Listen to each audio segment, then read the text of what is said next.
chicos, ¿cómo están? Bienvenidos a un nuevo capítulo de Minuticos por la Historia. Hoy les voy a contar la historia del rock. Imagínense, miren lo que tengo tatuado aquí en mis manos.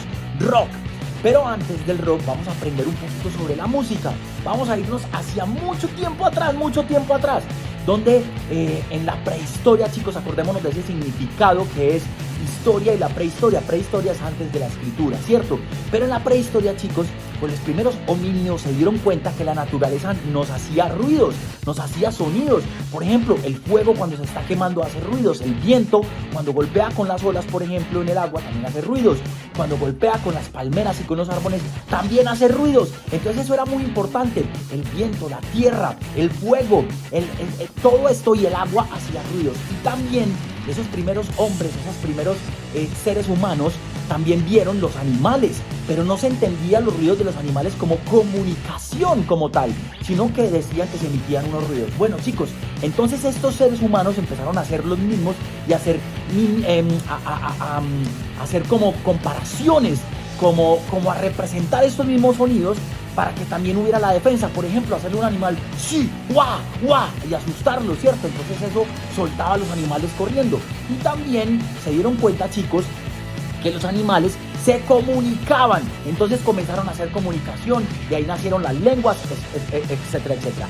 Y los primeros instrumentos se hicieron con base a piedras, a mover las piedras, por ejemplo, a chocar una piedra con otra, y eso producía un diferente sonido. O los huesos también, juntando huesos o tipos de palos. Hasta que llega la civilización, chicos. La civilización es una palabra que viene de ciudad, es una palabra latina. Entonces comienzan los primeros grupos o las primeras personas que empezaron a tocar música. El arpa, por ejemplo, en la época clásica, Grecia y Roma se tocaba, que era de cuerdas. O también había flautas, chicos, que se hacían con huesos, imagínense, ¿pueden creerlo? Y también estaban los tambores, que sobre todo provenían de África, de toda la parte de África, y se hacían con pieles, imagínense, esto era un sonido completamente fuerte. A la música, chicos, comenzaron a adicionarle la danza, el teatro, el canto. Imagínense todo esto metido con los ruidos. Entonces, muchas partes del occidente, que es lo que nos llega a nosotros, eso se llamó la afinación pitagórica. Imagínense, música y matemáticas, ¿pueden creerlo? Pues chicos, en la Edad Media, la música en la parte religiosa se volvió de culto. En la parte de diversión se llamaba la música de cámara. ¿Saben por qué? Porque en los castillos se hacía en unas habitaciones muy pequeñas. Y por ejemplo, la música de expresión en las batallas, porque gritaban de gloria, como el haka, por ejemplo, que son estos guerreros valientes que dicen. Y también los juegos también tenían temas de, por ejemplo, incantare. La palabra encantado viene de una palabra que se llama incantare, que era cuando las mujeres por la noche en los bosques de Italia nocturnamente recogían la fruta y cantaban, pero la gente en la ciudad no sabía qué era eso, entonces les decían que el bosque estaba encantado. Pues llegó la época clásica, que nosotros llamamos de la música clásica, que no tiene nada que ver con la historia clásica, es decir, Grecia y Roma. Pues llegó la época de la música clásica, vamos a hablar del año 1600 hasta el año 1900, chicos, donde hubo el romanticismo, el barroco, la ópera, muchos conciertos, pero uno solamente podía escuchar una sola interpretación a la vez, porque era el posible autor. No había manera de escucharlo como lo hacemos hoy en día en canales digitales y demás. Solamente una vez el autor. Tenemos a Beethoven, a Chopin, a Mozart o a Juan Sebastián Bach, que es el máximo exponente del barroco, a Wagner. Y también, chicos, escribe la música en partituras. Imagínense qué maravillosa esto.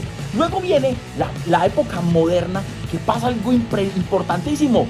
Se graba la música, chicos. Ahorita les voy a mostrar unos formatos rápidamente. Pues chicos, en 1619 llegan unos barcos con afrodescendientes, es decir, que venían de África. Afro significa de África. Y llegan a América, chicos, y eran trabajadores como esclavos en las plantaciones de algodón. Pues imagínense, chicos, que en estas plantaciones de algodón la gente cantaba, ellos cantaban lo que estaban sintiendo. Y eso se volvió después, con las iglesias se volvió más espiritual. A eso se le llamó el ragtime. A eso se le llamó y eso se convirtió en el jazz. ¿Pueden creerlo? En la música jazz. Y eso después se convirtió en la note blues, que es lo que hoy escuchamos con la música blues. Pues chicos, la primera que grabó blues fue Minnie Smith. Imagínense esto, fue Minnie Smith. Ella hizo la primera grabación, que lo que se considera como la primera nota del blues musical, el rock and roll. Pues chicos, en los 50 vino Tina Turner, vino Chuck Berry, vino el grande Elvis Presley y montaron lo que se llama el rock and roll. Imagínense, porque fue Alan Freed en un show que dijo que esto había que volar, que había que doblar, había que darle la vuelta. Imagínense. Y luego vinieron los Beatles y luego vinieron los Rolling Stones, que ya eran productores musicales, los que hacían una escenografía maravillosa y muy grande, chicos, imagínense. Luego en los 70s vinieron bandas como Led Zeppelin, como Queen, el gran Freddie Mercury de We Will Rock You. Imagínense que lo hemos visto, eran voces mucho más fuertes, que eran acompañadas de guitarras más fuertes. Pues chicos, imagínense que lo primero que tenían ellos eran estos discos grandes que se llaman LP. Imagínense, miren esto se prensaba con una masa y una prensa y ahí quedaba la música. Luego vinieron los cassettes, miren esto, los cassettes por aquí. Y luego vino el CD player. Y ahora chicos, ya la música digital lo podemos ver por Spotify, lo podemos ver inclusive por YouTube. Bueno chicos, espero que les haya gustado la historia del rock mezclado con la historia de la música, que es el contexto que hacemos. Un abrazo chicos y que estén bien, nos vemos en un próximo capítulo. ¡Chao!